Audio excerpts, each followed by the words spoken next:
جب کہا حضرت یوسف علیہ السلام نے اپنے باپ سے، کیا کہا؟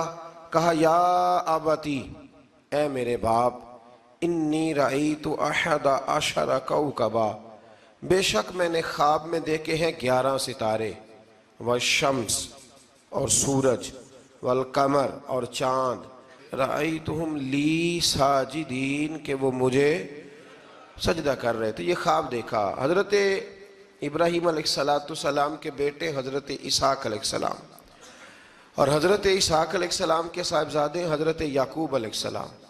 حضرت یعقوب علیہ السلام نے کئی نکاح فرمائے، اللہ نے آپ کو 12 بیٹے عطا فرمائے۔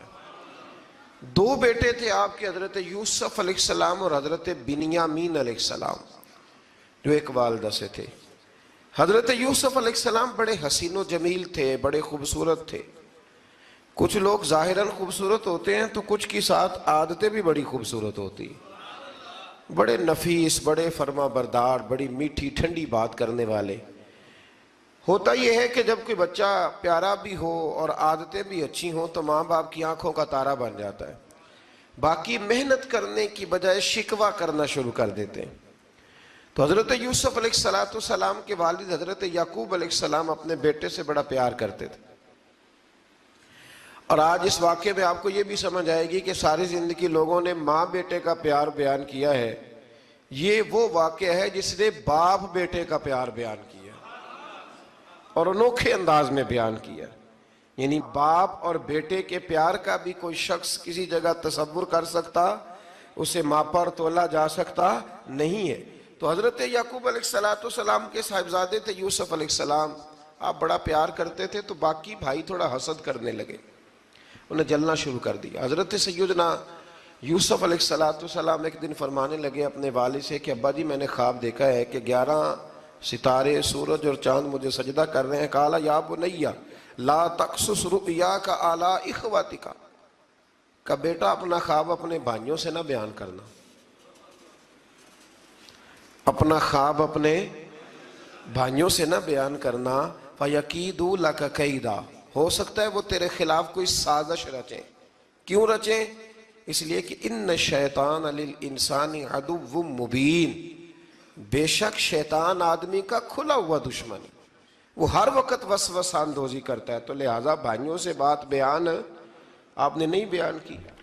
آہستہ آہستہ نا وہ حسد بڑھتا، حسد بہت بڑی بیماری ہے۔ اگر نبیوں کے بیٹوں میں ہو سکتا ہے تو عام انسانوں میں کیوں نہیں ہو سکتا؟ انبیاء کے بیٹے اگر کر سکتے ہیں تو عام لوگ بھی۔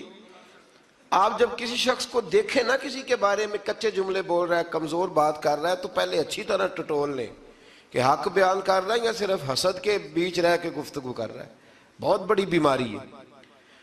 انہوں نے ایک چال بنائی 10 نے مل کے کہ اس طرح کریں کہ ان کو کوئی سخت سزا دیں، انہیں قتل کر دیتے ہیں۔ پھر کہنے لگے مارتے نہیں، کنویں میں پھینک دیتے ہیں۔ حضرت یعقوب علیہ السلام کی بارگاہ میں حاضر ہوئے تو حاضر ہو کے عرض کی کہ ہم سیر کرنا چاہتے ہیں تو ہمارا بھائی یوسف بھی تو ہمارا بھائی ہے نا، ہمارے ساتھ بھیجیں، وہاں کھیلے گا، کودے گا، کھائے گا، پیے گا۔ حضرت یعقوب علیہ السلام نے فرمایا نہیں، مجھے ڈر لگتا ہے کہ کہیں میرے یوسف کو کوئی تکلیف نہ پہنچ جائے۔ کچھ ایسے ہوتے ہیں جنہیں جدا کرنے کو دل ہی نہیں کرتا کہ وہ جائیں نہ۔ کئی دفعہ بعض بچے نالائق ہوتے ہیں، وہ جدا ہوتے ہیں لیکن ان کو جدا کرنے کو دل، لیکن حضرت یوسف تو لائق بچے تھے نا اپنے والد کے، ان کا بھی نہیں ارادہ تھا۔ بھائی لے گئے اور لے جا کر کے حضرت یوسف علیہ السلام کو پہلے بہت زیادہ مارا، پھر حضرت یوسف علیہ السلام کا کرتا اتار کے ان کے ہاتھ باندھے، پھر بڑے بھائی نے یہودا نے رسی کے ساتھ باندھ کے کنویں میں لٹکا دیا، اور پھر جب درمیان میں پہنچے تو پھر رسی کو کاٹ دیا۔ حضرت یوسف جب گرے پانی میں آواز آئی تو ہنسے۔ مفسرین نے لکھا ہے کہ اللہ تعالیٰ نے حضرت جبریل امین کو بھیجا، فرمایا جاؤ میرے یوسف کو پکڑ کے نا تو احتیاط کے ساتھ نیچے رکھ دو۔ حضرت یوسف کو رکھ دیا گیا۔ 3 دن اور 3 راتیں جناب یوسف کنویں میں رہے۔ بچانے والا زیادہ بڑا ہے، محفوظ رکھنے والا زیادہ طاقتور ہے۔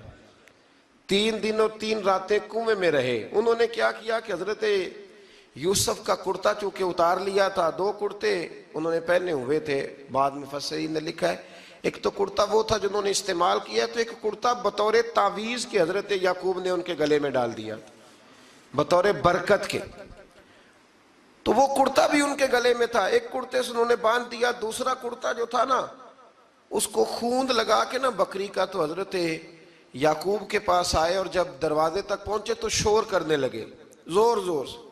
حضرت یعقوب پریشان ہو کے باہر آئے، چونکہ وہ بکریاں بھی ساتھ لے کے گئے تھے، بکریاں چرایا کرتے تھے، تو کہا بکریوں کو بھیڑیا تو نہیں پڑ گیا؟ تو کہنے لگے حضور بکریوں کو تو نہیں پڑا پر حضرت یوسف کو لے گیا ہے، اور حضرت یوسف علیہ السلام شہید ہو گئے۔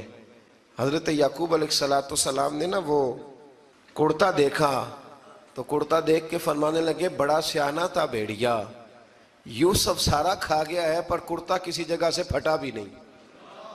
اس کا مطلب ہے کہ حضرت یعقوب کو سمجھ آ گئی کہ میرے یوسف کو بھیڑیے نے کھایا نہیں ہے، یہ قرآن مجید ہے۔ فرمایا بڑا سمجھدار تھا بھائی، کرتا پھٹا بھی نہیں اور یوسف وہ سارا کھا گیا۔ اب یہ روز وہاں بکریاں چرانے جاتے تھے، یا جناب یعقوب تو رونے لگے تو بھائی روز جاتے تھے، جھانک جھانک کے دیکھتے تھے کہ یوسف ہے کہ نہیں۔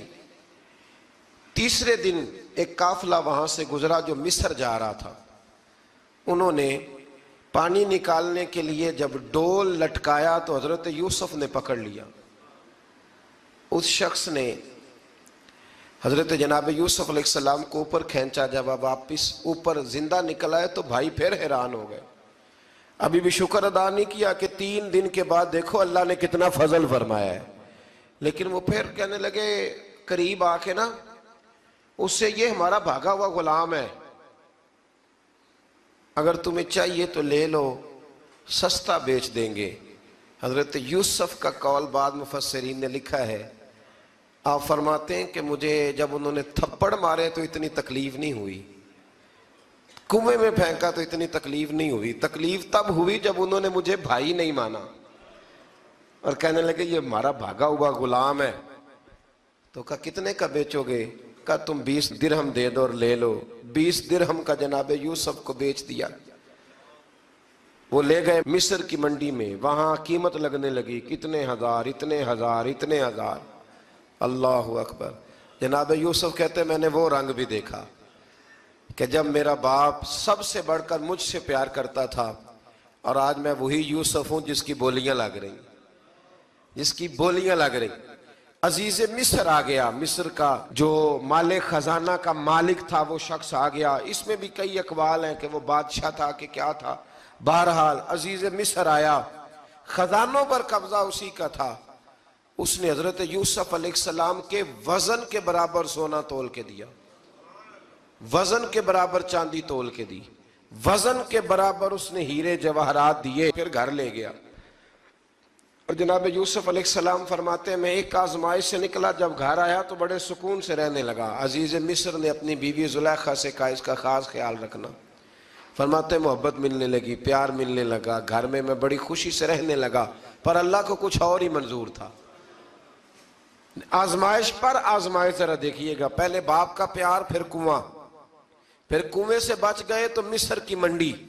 فرماتے ہیں وہاں سے میں بچ کے آیا تو عزیز مصر کے گھر رہنے لگا، زلیخا فریفتہ ہو گئی، گناہ کی دعوت دینے لگی۔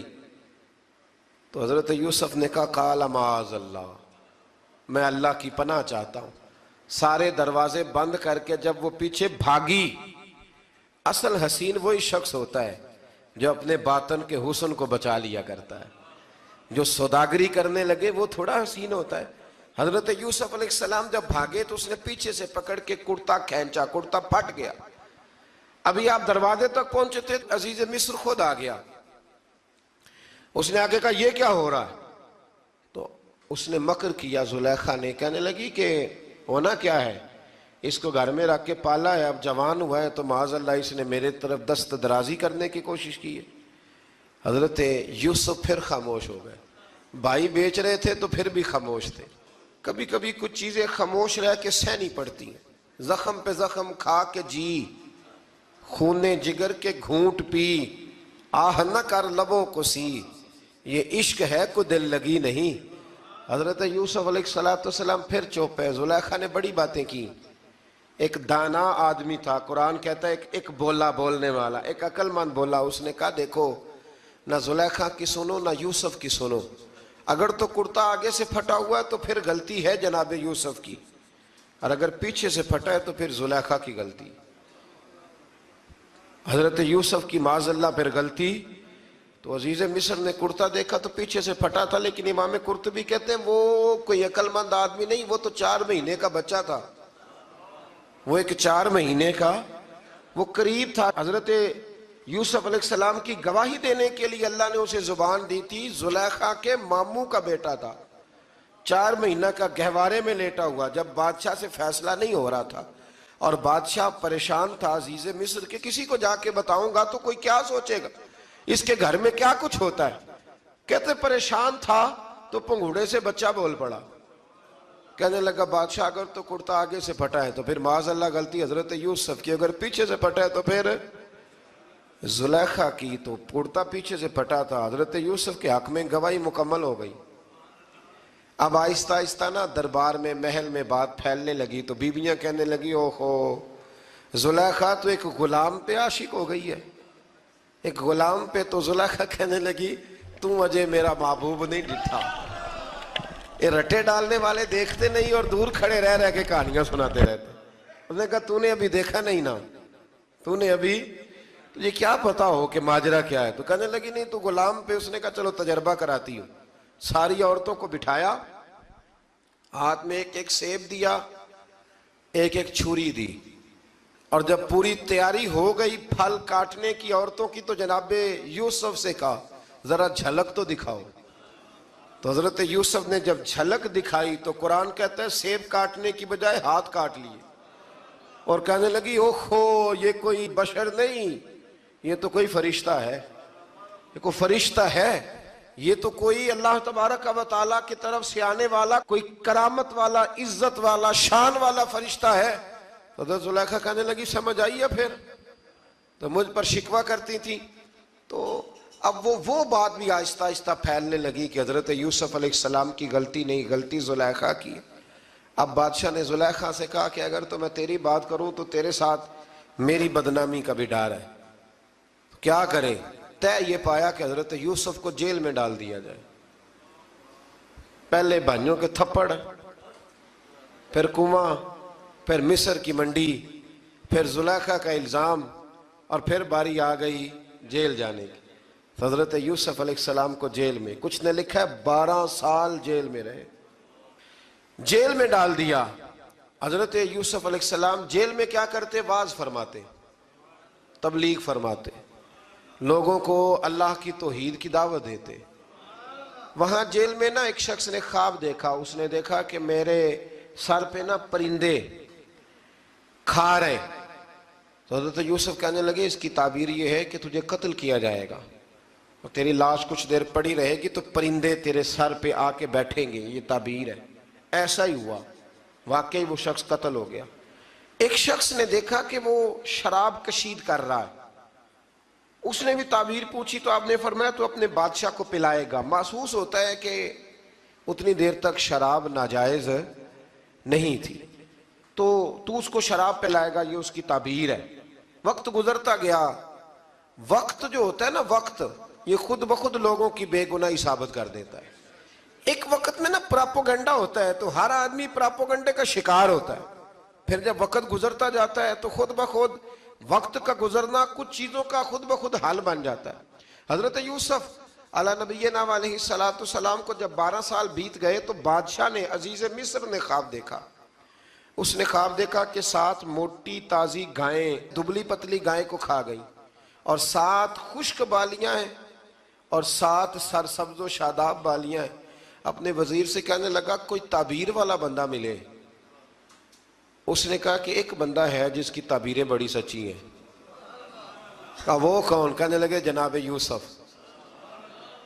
تو قید خانے میں پیغام بھیجا حضرت یوسف کو کہ خواب کی تعبیر بتائیں. تو جناب یوسف نے یہ نہیں کہا پہلے مجھے باہر نکالو, یہ نہیں فرمایا. فرمایا تعبیر یہ ہے, یہ جو 7 خشک بالیاں دیکھی ہیں نا, اس کا مطلب ہے کہ 7 سال تنگ دستی رہے گی، اور 7 سال سبز بالیاں دیکھی ہیں تو پھر 7 سال اللہ خوشحالی دے دے گا۔ اور فرمایا یہ جو تم نے گائیں دیکھی ہیں موٹی تازی وہ کھا گئی، فرمایا اس کی تعبیر یہ ہے کہ کوشش کرنا کہ جو تمہارے پاس دن یہ چل رہے ہیں جن میں سرسبز و شاداب ہے کھیتیاں، تو 7 سالوں کے لیے اناج جمع کر لینا، بالیوں کے اندر ہی رہنے دینا، باہر نہ نکالنا، اور پھر اگلے جو خشک سال ہوں گے نا، وہ یہ جو جمع پونجی کی ہوگی نا اس کی برکت سے وہ 7 سال آسانی سے۔ اس پر ہمارے مفسرین نے لکھا ہے اس آیت پر، صوفیاء اور بزرگ تو کہتے ہیں نا سارا اللہ کے راستے میں دے دو، یہ بھی بات اچھی ہے، لیکن اگر کوئی اپنے بچوں کے لیے آنے والے وقت کے لیے کوئی چیزیں سنبھال کے رکھے تو یہ بھی سورہ یوسف سے ثابت ہے، یہ بھی سورہ یوسف سے، تو یہ بھی کوئی ایسا فعل نہیں ہے جس پر کوئی شخص تنقید کر سکے۔ آمدام برسر مطلب حضرت یوسف نے جب تعبیر بتائی تو بادشاہ کہنے لگا کہ انہیں باہر نکالو، آپ فرمانے لگے میں نہیں نکلتا بھائی،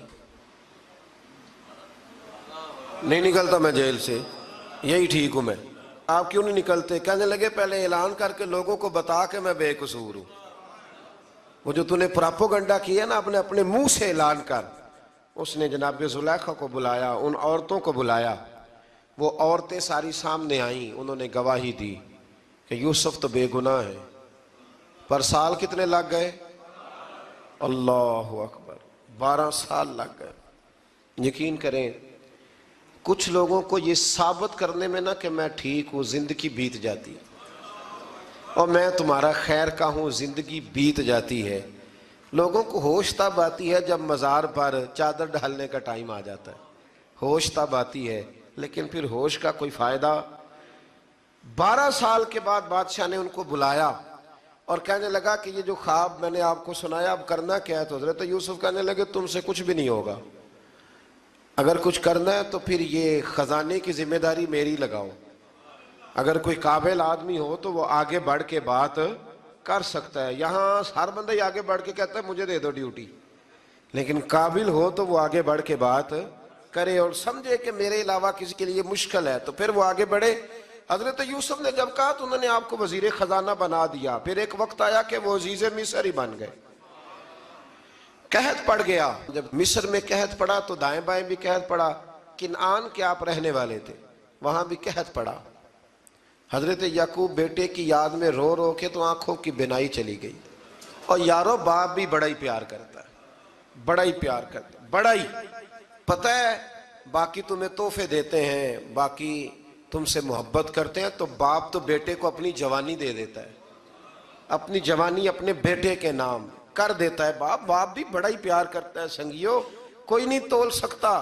بچے ایسے گھوم رہے ہوتے ہیں نا ابا جی کے سامنے تو ان کا اٹھنا بیٹھنا چلنا ہی بڑا پیارا لگتا ہے، کا آنا جانا ہی بڑا پیارا لگتا ہے۔ باپ کا تو قد روز اونچا ہوتا ہے کہ اللہ نے مجھے لال عطا فرمائے۔ حضرت یعقوب کی آنکھوں کی بینائی چلی گئی رو رو کے۔ بھائی حضرت یوسف کے جب قحط پڑا تو انہیں پتا چلا کہ ایک واحد شہر مصر ہے جہاں گندم سٹاک ہے، جو کہ حضرت یوسف کو پتا تھا، خواب بادشاہ دیکھ چکا تھا، تو آپ نے مال 7 سالوں کے لیے جمع کر لیا۔ اب بھائی آئے، اللہ اکبر، دشمن سامنے نظر آئے، مخالف حاسد، تو پھر انسان ٹھہرا رہے اور انسان کمزور نہ ہو، طاقتور ہو، اتنا طاقتور ہو کہ حکمران ہی بن گیا ہو۔ ذرا نبیوں کے حوصلے بھی دیکھنا، پیغمبروں کے حوصلے بھی دیکھنا۔ بھائی آئے، کہا گندم چاہیے، تو جناب یوسف نے اوہو پائیاں جیا ساکھ نہیں کوئی جے وچ خار نہ ہوئے۔ ہاں، اور میاں صاحب فرمایا کرتے تھے پائی پائیاں دیاں باواں ہوندے تے پائی پائیاں دے ویری۔ بھائی جیسے ہی داخل ہوئے تو جناب یوسف کی آنکھیں بھر آئیں، رو پڑے، او میرے بھائی آ گیا، رو پڑے۔ وزیر مشیر دائیں بائیں دیکھتے ہیں کہ حضرت یوسف کو کیا ہوا، رو پڑے اور بھر بھر کے گندم دی، اس کو اشارے کرتے چل تھوڑی اور ڈال دے، چل تھوڑی اور ڈال دے۔ جب بھائیوں کو دے چکے تو پھر فرمانے لگے کہ شاید اس سے گزارا نہ ہو، ضرورت پڑی تو دوبارہ بھی آ جانا۔ اپنی قوم کو ترس دے رہے تھوڑا تھوڑا کھاؤ، ان بھائیوں کو کہتے ہیں ضرورت پڑی نا آ جانا دوبارہ۔ اور کہنے لگے تمہارا ایک اور بھائی بھی ہے، کہاں ہے؟ بنیامین نام ہے۔ فرمایا ہو سکے تو اسے بھی لے آنا۔ بھائی پیسے لے کے آئے تھے گندم لینے کے لیے، اور جب واپس جانے لگے تو حضرت یوسف نے ان کی رقم دوبارہ رکھ دی، وہ دوبارہ ان کی بوریوں میں رکھ دی۔ گھر جا کے انہوں نے کھولی تو گندم بھی تھی اور پیسے بھی تھے۔ اب بھائیوں سے پیسے تھوڑی وصول کرنے، جا کے اپنے والد سے کہنے لگے ابا بادشاہ بڑے دیکھے ہیں پر اس میں کوئی خوشبو دیکھی، تو اس نے کہا ہے کہ اپنے دوسرے بھائی کو بھی لے کے آنا، تو بنیامین کو لے جائیں۔ حضرت یعقوب فرمانے لگے پہلے بھی تم پہ بھروسہ کر چکا ہوں، بار بار نہیں کروں گا، یوسف گوا چکا ہوں۔ پوتے بول پڑے، کہنے لگے دادا جی آپ تو ہر وقت یوسف یوسف ہی کرتے رہتے۔ انہوں نے ضد کی، اصرار کیا، تو جناب بنیامین کو ساتھ وعدہ لے کے، عہد لے کے، قسم لے کے بھیج دیا حضرت یعقوب نے۔ جناب بنیامین بھی پہنچے مصر میں، یہ دونوں ایک ماں سے تھے، سگے دونوں تھے۔ حضرت یوسف نے جناب بنیامین کو دیکھا تو اپنے ساتھ بٹھا لیا، اور ذرا باتیں کر کے نا ادھر بیٹھ جاؤ ادھر بیٹھ جاؤ، اچھا نہیں ہے جگہ آپ ادھر آ جاؤ میرے ساتھ بیٹھ جاؤ، بھائی تھا نا سگا، اچھا چلو ٹھیک ہے آپ ادھر آ جاؤ، بھائی کو ساتھ بٹھا لیا۔ ابھی جب چیزیں دینے لگے تو کان میں کہنے لگے، وہ پریشان تھے نا حضرت بنیامین کہ یہ بندہ کیا کر رہا ہے، تو کان میں کہنے لگے میں بھائی ہوں تیرا، میں یوسف ہوں۔ تو اس طرح کہا یار تھوڑے دن میرے پاس رہ نہیں جاتا، تو حضرت بنیامین کہنے لگے رہ جاتا ہوں۔ رہ گئے جناب بنیامین۔ اب کہا نہیں میں نہیں بھیجوں گا۔ کچھ لوگوں نے یہ لکھا ہے کہ حضرت بنیامین کے جو بوری تھی اس کے اندر انہوں نے تھیلے کے اندر شاہی پیالہ رکھ دیا اور فرمایا اس کو ہم نہیں جانے دیں گے، ہمارا پیالہ کیسے، یہ نہیں کہا کہ یہ چور ہے، کہا پیالہ کیسے آیا اس کے تھیلے پہ، لہذا یہ ابھی ہم رہے گا ہمارے پاس، دیکھیں گے۔ وہ باقی چلے گئے تو یہودا کہنے لگا کہ میں نہیں جاتا، میں یہیں ٹھہروں گا، اس لیے کہ میں باپ کو کیا بتاؤں گا کہ پہلے بھی میں کرتا میں ہی لے کے گیا تھا یوسف کا، اب میں کیا بتاؤں گا۔ واپس گئے اور جا کے بتایا کہ جناب بنیامین کو انہوں نے رکھ لیا ہے، معاملہ بن گیا ہے۔ وہ کہتے ہیں کیسے پیالہ آیا ہے، شاہی پیالہ۔ حضرت سیدنا یعقوب علیہ السلام فرمانے لگے میں نے تمہیں پہلے ہی کہا تھا کہ تم میرے بنیامین کو بھی لے جا رہے ہو، پہلے میں بھروسہ کر کے یوسف کے معاملے میں پریشان ہوں۔ فرمایا اس طرح کرو، جاؤ ڈھونڈو جا کے میرے یوسف کو، اور ڈھونڈو جا کے میرے بنیامین کو، جاؤ تلاش کرو۔ اللہ اکبر۔ بھائی دوبارہ آئے، گندم بھی ختم ہو گئی تھی، آتے ہی کہا کہ اے عزیز مصر بڑی بری حالت ہے، ہم بڑے پریشان ہیں، ہمارے باپ کی رو رو کے آنکھیں چلی گئی ہیں، مہربانی کرو کچھ گندم بھی دے دو، اور اس طرح کرو کہ ہمارا بھائی بھی ہمیں واپس کر دو تاکہ ہم اسے لے جائیں اور ہمارے والد گرامی کی آنکھیں ٹھنڈی ہوں۔ حضرت یوسف علی نبینا علیہ الصلوۃ والسلام ان کی باتیں بھی سننے لگے اور غور سے ان کے چہرے بھی دیکھنے لگے، غور سے۔ تو جب انہوں نے حضرت یوسف علیہ السلام کی طرف غور سے دیکھا تو حضرت یوسف کہنے لگے مجھے پہچانتے ہو، پہچانتے ہو؟ کہا نہیں۔ فرمانے لگے میں یوسف ہوں۔ قال انا یوسف، کہنے لگے میں یوسف ہوں، اور حضرت بنیامین کی طرف اشارہ کر کے کہنے لگے وہذا اخی، اور یہ میرا بھائی ہے، میں یوسف ہوں اور یہ میرا بھائی ہے۔ اور فرمانے لگے اللہ نے ہم پر احسان کیا ہے، اور جو تقوی اختیار کرتا ہے اور صبر کرتا ہے اللہ تعالیٰ اس نیک کے اجر کو کبھی ضائع، یہ نہیں فرمایا میں نے بڑے تقوی کیے پرہیزگاری کی تو بچ گیا، فرمایا جو بھی تقوی اختیار کرے گا، جو بھی صبر کرے گا، اللہ اس نیک کے اجر کو کبھی ضائع نہیں کرے گا۔ پھر فرمانے لگے جاؤ آج تم پر کوئی گناہ نہیں، جاؤ ایک دم ہی اسی وقت ہی فرمایا جاؤ میں نے تمہیں معاف کیا، جاؤ میں نے تمہیں معاف کیا۔ اور فرمانے لگے میری دعا ہے کہ میرا رب بھی تمہیں معاف کر دے۔ پھر فرمایا یہ میری قمیض لے جاؤ، میرا کرتا، اور میرے باپ کی آنکھوں پہ ڈال دینا، امید ہے ان کی آنکھوں کی روشنی واپس آ جائے گی، جاؤ لے جاؤ۔ تو وہ کرتا لے کے گئے، اذهبوا بقمیصی ھذا، یہ میرا کرتا لے جاؤ۔ دیکھو اللہ والوں کے وجود سے جو چیز لگ جائے تبرک بن جاتی ہے۔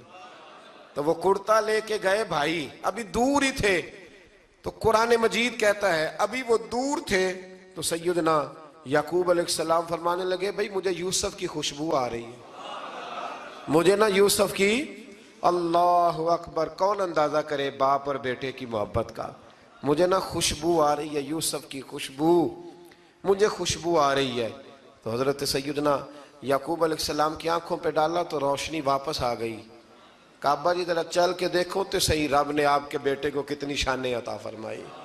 چلو نا. یہ 72 لوگ تھے جو یہاں سے چلے کنان سے, اور ہزاروں کا لشکر لے کر حضرت یوسف آئے, ہزاروں کا لشکر لے کے والد کے استقبال کے لیے. اور جب باپ بیٹے کی ملاقات ہوئی تو امام غزالی فرماتے ہیں 4 لوگ دنیا میں بڑا ہی روئے ہیں. ایک حضور بڑا روئے ہیں امت کے غم میں, اور ایک سیدہ فاطمہ بڑا ہی روئی ہیں حضور کے وصال کے بعد, اور تیسرا فرماتے ہیں یعقوب بڑا ہی روئے ہیں حضرت یوسف کے لیے, بڑا ہی. اور چوتھے امام زین العابدین بڑا ہی روئے ہیں واقعہ کربلا کے بعد. یہ 4 لوگ بڑا ہی روئے. پھر جب ملاقات ہوئی دونوں کی تو اس درد سے ملاقات ہوئی کہ ہر آنکھ اشک بار ہو گئی. باپ بیٹا اتنی وارفتگی سے مل رہے تھے, اتنی وارفتگی سے کہ دائیں بائیں انہیں خبر ہی نہ رہی کہ باقی لوگ بھی ہیں. حضرت علامہ اسماعیل حقی نے لکھا ہے کہ جناب جبریل امین حضرت یعقوب کے کان میں کہنے لگے بس کریں, اوپر تو ذرا نظر اٹھائیں, فرشتے بھی دیدار کے لیے آئے ہوئے. دیکھیں اللہ کے فرشتے بھی آئے ہیں اس منظر محبت کو دیکھنے کے لیے. حضرت سیدنا یعقوب علیہ السلام, حضرت یوسف کی والدہ, اور پھر آپ کے 11 بھائی سارے آپ کے لیے سجدے میں گر گئے. تو حضرت یوسف کہنے لگے ابا جی یہ وہ میرا خواب ہے جو میں نے بچپن میں دیکھا تھا, یہ وہ میرا خواب ہے. حضرت سیدنا یعقوب علیہ السلام پھر کم و بیش لگ بھگ 23 سال, کچھ نے لکھا ہے 40 سال مصر میں رہے. اور جب وصال ہونے لگا تو حضرت یوسف سے فرمانے لگے بیٹا مجھے یہاں دفن نہ کرنا, مجھے وہیں لے جانا جہاں میرے والد دفن ہے. وہاں جا کے وہ دفن ہوئے. حضرت یوسف علیہ السلام نے پھر سالوں حکومت کی مصر پر, پھر وہیں ان کی تدفین ہوئی. اور جب تدفین ہوئی تو اختلاف ہو گیا, ہر قبیلہ کہتا تھا ہم نے اپنی طرف یوسف کو دفن کرنا ہے, اس لیے کہ جس طرف ان کو دفن کریں گے خوشحالیاں ہوں گی. پھر فیصلہ ہوا کہ سنگ مرمر کے تابوت میں رکھ کے حضرت یوسف کو دفن کیا جائے, اور دفن کرنے کے بعد ایسی جگہ پہ دفن کیا جائے جہاں سے پانی چھو کے گزرتا ہے. تو ان کو وہاں دفن کیا گیا, پانی چھو کے گزرتا تھا, لوگ کھیتیوں کو لگاتے تھے اور مصر سرسبز و شاداب رہتا تھا. اور پھر حدیث پاک میں موجود ہے, مولا علی شیر خدا رضی اللہ تعالی عنہ فرماتے ہیں کہ نبی کریم علیہ السلام کی بارگاہ میں ایک اعرابی آیا. حضور نے فرمایا کچھ مانگ لو اس دیہاتی سے. حضور نے فرمایا ہے آج وہ مائل باتا, اور بھی کچھ مانگ لے. تو وہ کہنے لگا حضور آپ مجھے سواری کے لیے اونٹ دے دیں. حضرت علی کہتے ہیں میں نے کہا ہے افسوس, مانگا بھی تو کیا مانگا. حضور نے فرمایا چل کچھ اور مانگ لے. کہنے لگا چلے آنے جانے کے لیے کرایہ بھی دے دیں, زادرہ بھی دے دیں, کھانے. کیا مانگا؟ تو حضور علیہ السلام نے اسے دے دیا. تو محبوب فرمانے لگے تجھ سے تو موسیٰ علیہ السلام کے دور کی وہ بوڑھی اچھی تھی. کہا وہ بوڑھی کون سی بوڑھی؟ تو حضور علیہ السلام فرمانے لگے رب کریم نے حضرت موسیٰ کو حکم دیا کہ جب آپ مصر سے نکلیں تو حضرت یوسف کی قبر کو کھود کر ان کا تابوت بھی ساتھ لے جائیں. تو حضرت سیدنا موسیٰ علیہ السلام نے عرض کی مالک وہ کیسے پتہ چلے گا؟ فرمایا وہ تو آپ نے خود ہی پتہ کرنا ہے کہ وہ تابوت کہاں ہے. وہ دریا کے اندر تھا. کیسے پتہ کرنا ہے؟ پتہ کرتے کرتے پتہ چلا کہ ایک بوڑھی اماں ہے, اسے پتہ ہے تابوت کہاں ہے. وہ کدھر ہے تابوت؟ تو بوڑھی اماں کو پتہ ہے. حضرت موسیٰ بوڑھی کے پاس گئے, کہنے لگے اماں وہ تجھے پتہ ہے یوسف کی قبر کہاں؟ کہنے لگی پتہ ہے. تو کہا اماں پھر بتا دو. کہنے لگے مفت میں بتا دوں, نبی کے مزار کا ایڈریس اور فری میں بتا دوں, یہ کیسے ہو سکتا ہے؟ تو حضرت سیدنا موسیٰ فرمانے لگے چل قیمت لے. طبرانی کی حدیث ہے, حضور بیان فرماتے حضرت موسیٰ کہنے لگے بتا کیا لے گی؟ کہنے لگی مجھے نا جنت میں وہ والا مکان دلائیں جس کے پڑوسی موسیٰ علیہ السلام ہو, میری اور آپ کی دیوار کٹھی ہو. کیا عقیدہ کند؟ اللہ اکبر. تو حضرت موسیٰ کہنے لگے چل اماں مہربانی کر جنت مانگ لے, اب تو پڑوس ہی مانگنے لگ گئی ہے. تو اب نبیوں کا درجہ تو بڑا ہوگا, تو دینے والا اللہ ہے, میں دعا کرتا ہوں. تو کہنے لگی جی ٹھیک ہے, اگر آپ نہیں دیتے تو میں ایڈریس نہیں بتاتی. تو حضور فرمانے لگے اس سے تو وہ اچھی تھی. حضرت موسیٰ نے عرض کی کہ یا اللہ یہ نہیں بتا رہی تو اب کیا کروں؟ فرمایا موسیٰ وعدہ تو کر لے، مکان میں دے دوں گا، وعدہ کر لے. تو حضرت سیدنا یوسف کا مرتبہ دیکھیے کہ ان کے مزار کا پتہ بتانے کے لیے، مزار کا پتہ بتانے کے لیے اس خاتون نے حضرت موسیٰ سے جو قیمت لی وہ یہ تھی کہ میں جنت میں آپ کی پڑوسی بنوں گی، پھر ایڈریس بتاؤں گی. تو حضرت موسیٰ نے وعدہ کیا تو پھر اس نے پتہ بتایا کہ فلاں جگہ مزار ہے. یہ تقریباً سینکڑوں سال بعد حضرت موسیٰ وہ وہاں سے نکال کے تابوت وہ اپنے ساتھ لے کر کے گئے. یہ وہ واقعہ جسے قرآن نے احسن القصص قرار دیا. اللہ کریم نے ہمیں اس واقعے میں یہ بتایا ہے کہ معاملات زندگی سے گھبرایا نہ کرو. جب بھی کوئی آزمائش آتی ہے نا تو پھر اللہ دو آسانیاں عطا کرتا ہے. اور یہ بھی یاد رکھیں جو آسانیوں والے ہوتے ہیں نا آزمائشیں بھی انہیں آتی ہیں. جو لاڈلے زیادہ ہوتے ہیں کئی دفعہ تکلیفیں بھی زیادہ. اللہ تعالیٰ لاڈلوں کو تکلیفوں سے محفوظ رکھے، لیکن تکلیفیں بھی زیادہ انہیں آتی ہیں. حضرت یوسف لاڈلے تھے تو سیدھے کنویں میں گئے تھے، لیکن اللہ بڑا کریم ہے، بھائیوں نے 20 درہم قیمت لگائی تو رب کریم نے فرمایا دیکھنا پھر میں اپنے یوسف کی کیا قیمت بیان کرتا ہوں. پھر کروڑوں اور اربوں قیمت لگی، پھر کہاں کی آزمائش تھی، کہاں کی بات تھی. وہ ہر جگہ صابر رہے، کسی جگہ ان کا کوئی شکوہ نظر، ایک تقوی، دوسرا صبر، خاموشی. ہم لوگ نا بول کے لڑ کے فتح حاصل کرنا چاہتے ہیں. یاد رکھنا، آخری بات عرض کرنے لگا ہوں، صبر کرنا اور کام کرنا، صبر کرنا اور اپنے حصے کا رزلٹ اپنی مرضی کا نہ مانگنا، رزلٹ رب کریم کی مرضی کا. نتیجہ صبر کریں اور اپنے حصے کی ڈیوٹی کریں، پھر دیکھیں اللہ کتنا عطا فرماتا ہے. ڈیوٹی میں بھی کمزوری نہ کریں اور بے صبری کا مظاہرہ بھی کبھی نہ کریں. اللہ تعالی ہمیں حضرت یوسف کا صدقہ نصیب فرمائے. آخر دعوا یا ایسا بادشاہ حسین ہے میرا حسین ہے، ایسا بادشاہ حسین ہے. یہ بات کس قدر حسین جو کہہ گئے معین الدین، دین کی پناہ حسین ہے میرا حسین ہے، ایسا بادشاہ حسین ہے. دعاؤں میں نواؤں میں جو واسطہ اسے بنائے گا،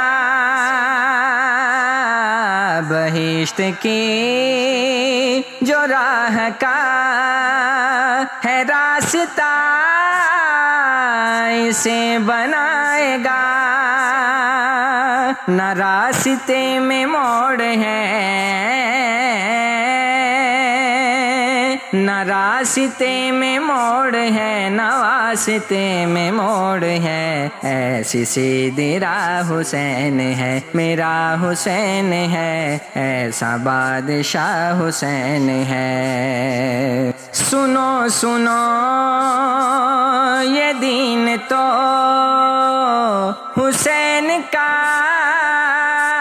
ہی میدان ہے. جہاں جہاں یہ دین ہے وہاں حسین حکمران ہے. جہاں جہاں یہ دین ہے وہاں حسین حکمران ہے.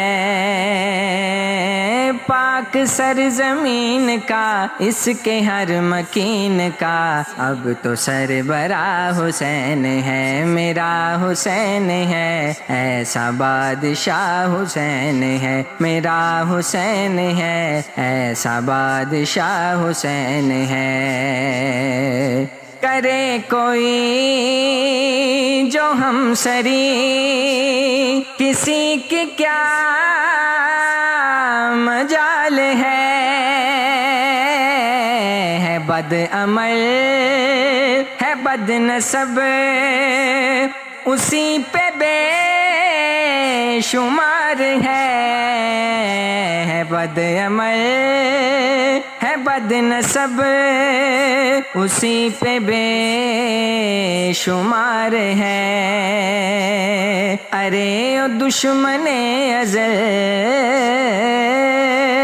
ارے او دشمن ازل تمہر ذرا قبر میں چل پتا چلے گا کیا حسین ہے میرا حسین ہے ایسا بادشاہ حسین ہے ایسا بادشاہ حسین ہے